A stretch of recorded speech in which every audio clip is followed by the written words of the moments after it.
Hello, everyone, and welcome back. We are on episode 9. We are in 1305. This episode is going to be very fast-paced, just a heads up. And at the end, there will even be some more, things that the camera didn't show type things. So we're going to dive right in. We are here to do a marriage contract with Oasis Springs. The Duke is very excited. So they arrive in Oasis Springs. They greet the Queen accordingly. And Charles is super excited, and the Duke cannot keep his cool. So he goes to greet the king, very excited, but as soon as he mentions Isabel is the queen, the king gets up and says he's not interested.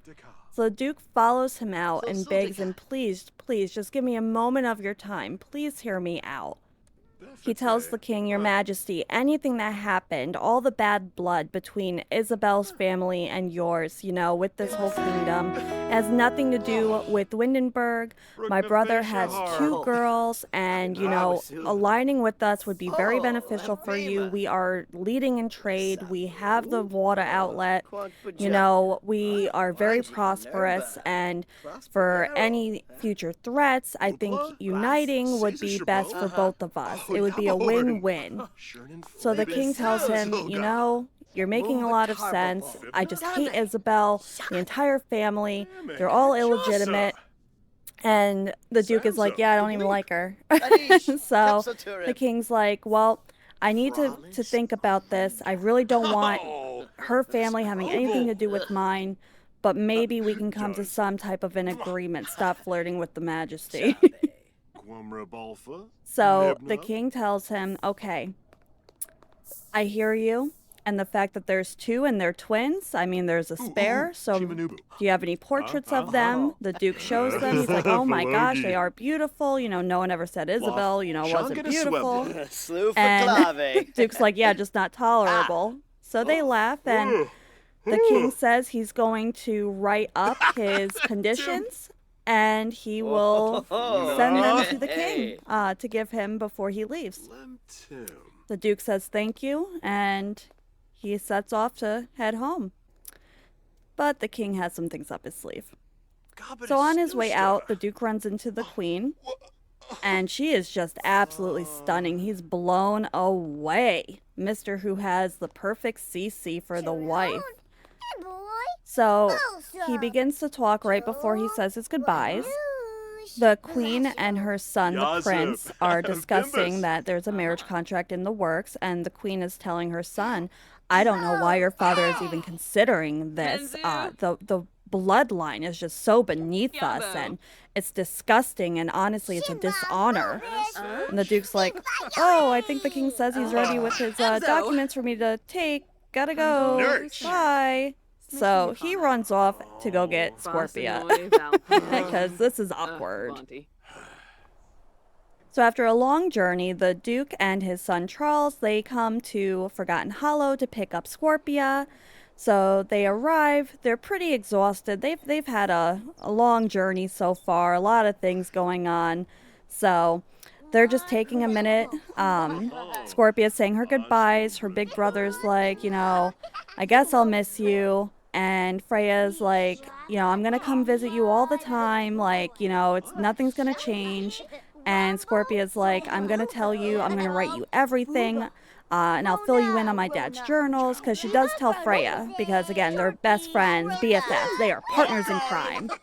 So they're having a laugh. Everyone's getting ready for Scorpia to depart. So the Duke goes to find Theodora. It's easy to find her. So he tells Theodora, oh my gosh, I just came back from a diplomatic mission. It went so well. I'm so excited. So I'm just going to take Scorpia now. We're going to head out. And Theodora screams, no, I don't want her with you guys. I don't trust you. And completely loses it. So the Duke takes a moment, reassures her, whoa. Remember, this is the best option. Just to give you guys some space. It's not forever. Theodora calms down and says, "You're right. I'm sorry. I don't know where that came from." So he gets ready to leave. She calms down, and next thing you know, a messenger comes from Edward. He's like, "Hey, aren't you back yet? What happened? Come back. I need to know." So So much for the Duke going home right away. He needs to stop at the castle and fill his brother in. But he's feeling some real tensions and dislike from Theodora. Like, she's not acting right. So Theodora says goodbye to Scorpia. She doesn't want to let go. She's like, if anything happens, you call or you message me. I will come there. I don't trust these people. And Scorpia's like, what do you mean? Like, I'm going with my godmother and godfather. Duke's like, we gotta go. King's waiting. And even Scorpia's noticing a difference in her mother, and Theodora's like, I hope one day you'll understand everything I did was for you. I love you so much. So they arrive in Windenburg, and Isabel's like, what are you doing here? King's like, don't tell her, don't tell her. So Duke's like, oh, I'm just taking Scorpia, we came up with this decision, covering, and Edward's like, go best friend. So the Queen's like, oh, etiquette training. Well, what? I think she should stay here. I mean, we have the best classes, and I'm known for my etiquette. And Edward, don't you agree it's the best decision? Edward, of course, says, yeah, actually, that would be great. And then they're not in the same home. It's not really appropriate. And so the Queen's like, see? So it's settled. Scorpia will stay here. And, the Duke knows that his wife is not going to be happy. Neither will Theodora. But so as the Duke starts telling them, okay, Scorpia's going to stay here, I guess. Like, it's more appropriate. You two shouldn't be in the same home. Like, you're almost adults and etc. And Scorpia recognizes the name Queen Isabel from her father's diaries. So she agrees. And she's all for it. She wants to stay.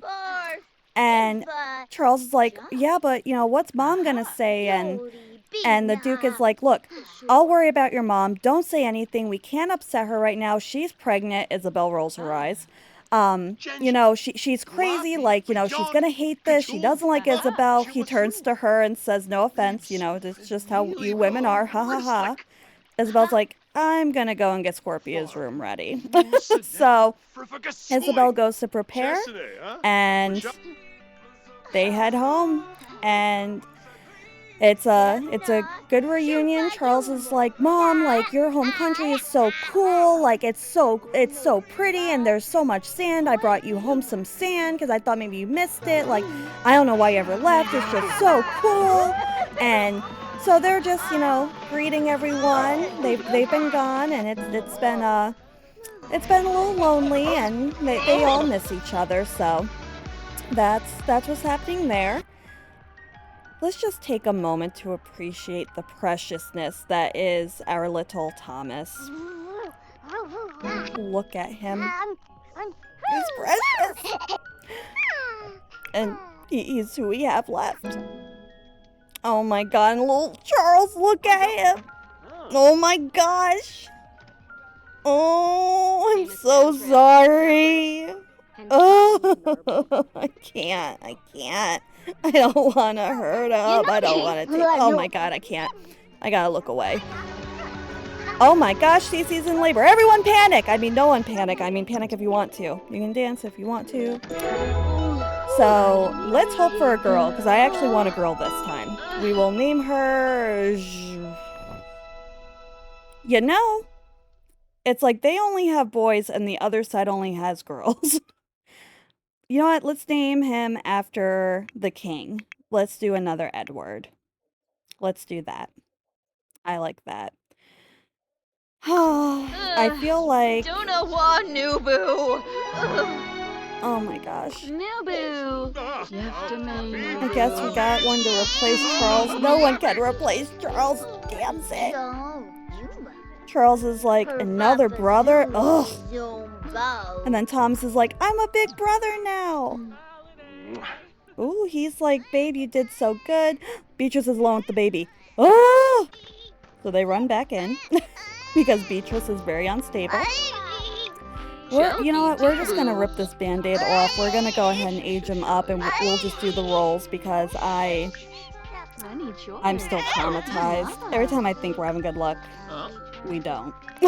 So, let's just rip this off like a Band-Aid, shall we? Ma Biza.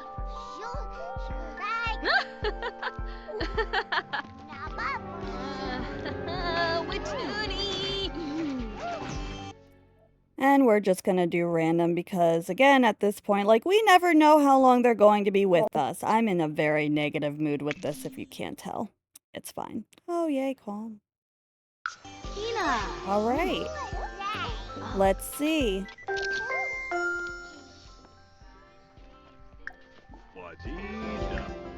And here he is. He 100% looks like his father. I was gonna try and change his hair, but I mean, oh, that's not okay. But I just decided, you know what? It's fine. Like, that's what he was born with. The other ones had really curly hair. He just doesn't. So, but yeah, Edward definitely looks just like his brother, or not his brother, my gosh. His father and his brother, the king, especially from the side profile, the nose, and yeah, 100%. Time to roll. I'm not nervous. You're nervous. All right. Our last roll did not go well. So now we have to roll for Duchess Cece. And then for our new baby Edward, we have to roll twice. So we know it. No 1 for Cece. No 5, 10, 15, or 20. 20 was the bad number last time. And then we're going to roll for infant. We're just going to rip this off like a band-aid because I didn't think I would have this much emotional connection. But, you know, it's the way it goes with Sims. So let's go ahead and roll. First for Cece, we cannot have a 1. Cece's okay. That 5 better not come back. So now we're rolling for the baby. We cannot have 5, 10, 15, or 20.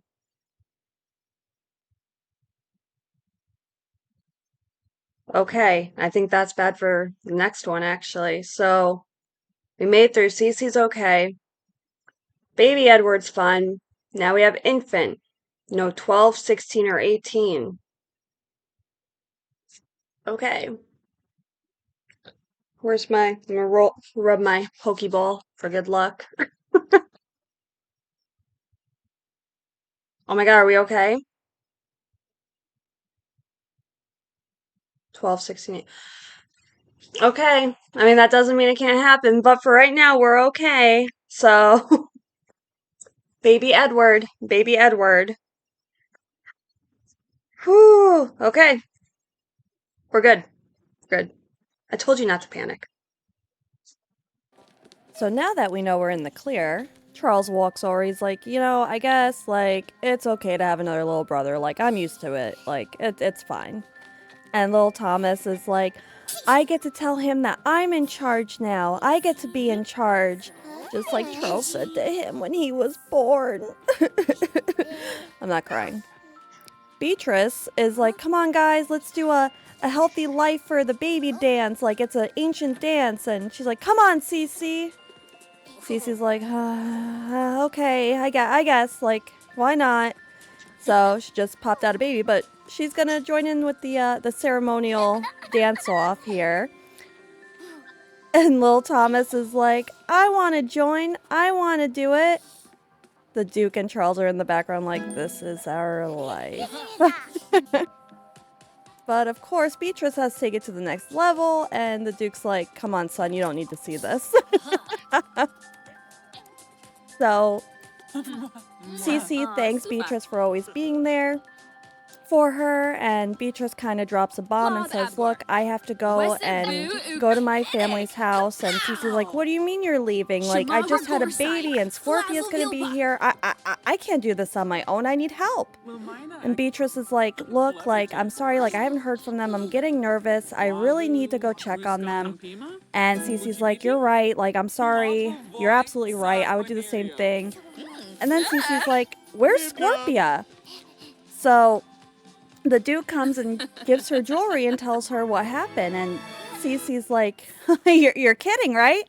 You're kidding. Like you didn't do that. You did not leave Scorpia with Queen Isabel, who has tried to murder children before. You did not do that. You did not do that. And now I have to tell Theodora, like, all right, well, I guess I'm gonna correct this. I'm gonna fix it. I have to stop at the Barrens to give my condolences, and I'm going to the castle, and I'm bringing her back.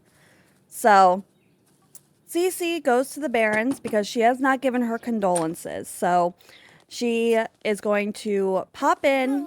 She's going to tell him, I just want to say on behalf of the kingdom, like, I am so sorry for your loss. And, I would have come sooner, but unfortunately with my pregnancy, it was just not a good time. She obviously was not pregnant when it first happened, but that's what she's going to say as an excuse.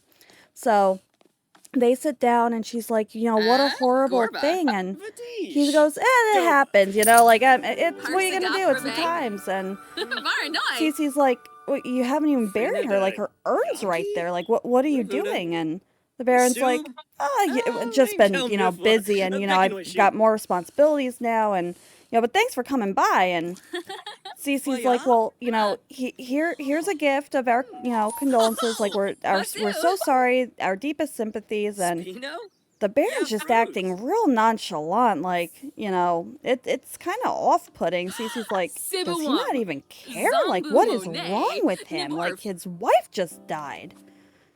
So Cece's a little confused. She's like, why'd I bother? Why'd I even bother coming here?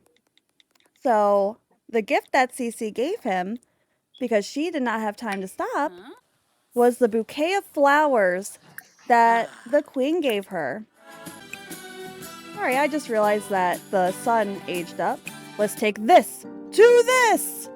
Magnifico! I don't know why I said that, but there's his quick makeover. But so, she gifts the Baron the poisonous flowers that stops fertility. So, meanwhile, Cece's going to talk to his son. She's like, I'm so sorry for your loss, and, it must be really devastating. And the son at first is really quiet. He's like, well, it was such a freak thing. She's like, yeah, the stove just lit on fire. And he's like, it was a huge fire, and it came out of nowhere. And she's like, I'm so sorry, honey. Like, that's so horrible. And you were so young, and even though this was supposed to be like the other day. And he's like, yeah, it's been really hard. Like, Dad's not the same, and I feel like, he doesn't like to talk about his emotions. But then he loses it. He's like, and it's all your fault, all you royals. You only care about yourself. You're selfish. If you guys just stayed out of our life. And she's like, whoa. Like, what royals? Like, what do you mean? Like, stay out of your life? Who's been in your life? But he doesn't answer, and it clicks. She's like, I knew it! Now she's going to travel. So Cece comes to the castle to confront the queen about Scorpia and take her back, and also her suspicions with the Baron. So Cece arrives and immediately just starts going off. She's like, what is the matter with you, Isabel? Like, why do you have to get involved with everything? Like, this is my goddaughter. She's supposed to be with me. What is your problem? And Isabel's like, it makes the most sense. Like, this is the best etiquette training. And I think that you're just being really short-sighted. And Cece's like, oh, short-sighted? Like the fact that the girls aren't even the kings? Cece gets quiet as Scorpia walks in. Cece and Isabel just stare at each other, heated. Isabel's heart's racing. But Scorpia comes in and she's like, hi, Aunt Cece. And Isabel's like, Scorpia, tell your aunt everything that you've learned so far. And Scorpia's like, oh, it's great. Like, I've learned the curtsy, I've learned, manners and, instruments, and it's just been great. And Cece's like, I see you're wearing red, matching the queen. And Scorpia's like, yeah, it looks best with my hair. She walks away, and Isabel's like, how dare you accuse me? And Cece's like, put it away. Isabel's like, I'm not listening to this. Just remember who has Scorpia. Cece feels sick to her stomach. What did she do? What has she done? So she goes to Scorpia, and she's like, hey, honey, like, you need to come with me. Like, we need to leave this place. And Scorpia's like, I'm not going anywhere. Cece's like, what do you mean? She's like, you helped kill my father. Cece immediately feels sick. Scorpia's like, yeah, that's right. I know everything. And I know that Isabel tried to help him, and you guys murdered him. Why would I go with you? You murdered my father and lied to me. Cece doesn't know what to say. She's speechless. She's like, you need to come with me. And Scorpia's like, I'm not going anywhere. You need to leave. I'm staying with Isabel. End of discussion. I don't care what you or my mother say. And Cece's like, we got you to protect you. And Scorpia's like, I don't need your protection. I didn't need it then, and I don't need it now. Just go. Heated, Cece leaves. Scorpia, she feels a little bad about what she said, but she also meant every word. And lo and behold, look where I found our queen. In the chapel. Yeah, Your Majesty, Your Highness. You have a lot to repent for. How many Hail Marys are you saying? It ain't enough. Have you gone to confession? I don't even know what religion you are. But I'll tell you this. There are so many sins, so much blood on your hands. There's not enough chapels to cleanse you. Don't walk away. She walked away. Meanwhile, Isabel goes and waits in Scorpia's chambers for her. She's going to play dutiful and see how she's doing. I'm sure she does actually care, though, because she was, in fact, friends with her father. So she really doesn't have any, like, ill will towards Scorpia. But she just wants to have her, just like Etna. But the queen is also feeling all types of dizzy and confused and just, she's spinning with Cece knowing about the bear. And she doesn't know for sure, but... Isabel's trying to process everything. So she asks Scorpia, are you okay? And Scorpia's like, yeah, like, I feel bad. Like, I screamed at her, and I love Aunt Cece, but I'm just so tired, Isabel. I'm so tired, Queen Isabel, of everyone just talking bad about my father, and meanwhile, like, they kept the truth from me. And the queen's like, I know, honey, like, your dad was actually a really great guy. He helped me, and, I'm so glad you shared those journals with me. And, anytime you want to go back to your home, I'm more than happy to take you. And, the most important thing for a woman is to learn how to control a man. And that's the number one thing of your etiquette training, so that you will never be manipulated again. Because, she starts telling her, like, other than your father, men are evil. And Scorpia's like, what do you mean? Like, how do I do that? Queen's like, let me show you. So the queen gets up because she knows she still needs to work on an heir. So she's going to go and start showing a little bit of the art of seduction. So she comes in to the king, who's in the nursery being a good father. And she's like, hey, I've missed you. And he's like, oh my God, I missed you too. And she's like, I've been thinking we really need to try for a boy again. And he's like, you're absolutely right. Scorpia decides to just look outside through the door. And she swoons. Oh, I feel faint. You're just, your energy, and you're just such a handsome king, and I'm so lucky to have you as my husband. And then she even does the handkerchief. She pulls out her handkerchief. Oh, I dropped it, my lady. So this is how they flirted, like, intensely. Isabel's like, hush now. I need to go make you a brother. Keep calm. So she goes on to fulfill her duty. I could never give someone this bedroom because they always choose to go into this bedroom. Do the deed. Meanwhile, we have Etni, however you want to call it. I really don't know how to pronounce it, but she's still here. She's been doing the etiquette training along with Scorpia and taking care of the babes. She's got her own plans that are going to be coming into play. But she's just, going through the motions. Oh, she loves her baby sisters. She is all about family. She is 100% loyal to her family. No one can say otherwise. 100%. So, let's see. Let's see the queen. Are we, oh, oops. Uh-oh. Scorpia. Oh no, what do I have? The freaking plague, like, going through the castle? No, we don't got time for this. We're just gonna say that Scorpia is feeling very emotional with, everything that's happened. She feels really awful for the way that she talked to Cece. That's her godmother. She's always been there, but she's just tired of the lies. And she's just got to figure things out and process everything. So, oh my gosh, why is it so hard to get pregnant? That was insensitive.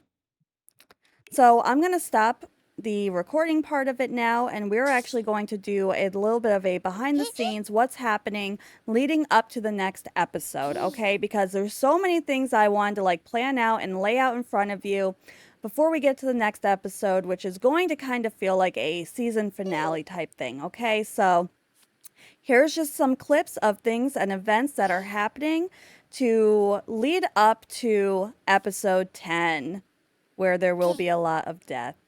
Enjoy!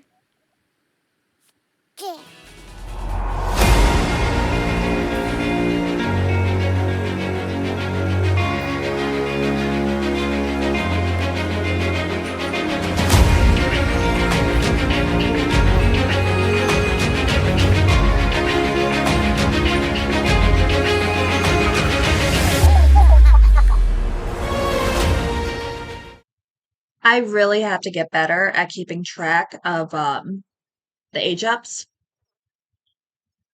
I'll work on that.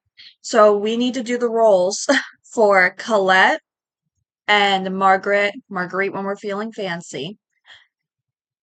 So let's just do it. Let's look at our handy dandy sticky notes here.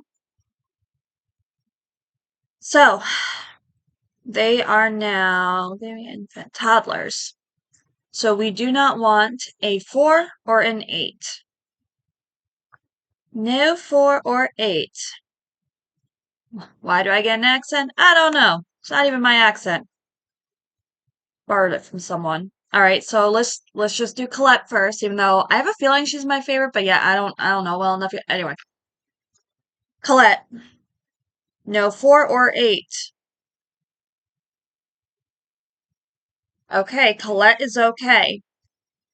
Now we are doing Marguerite. No 4 or 8. Yes! Twins are good. Twins are good. I am relieved because I've got some things for them. Okay, moving on.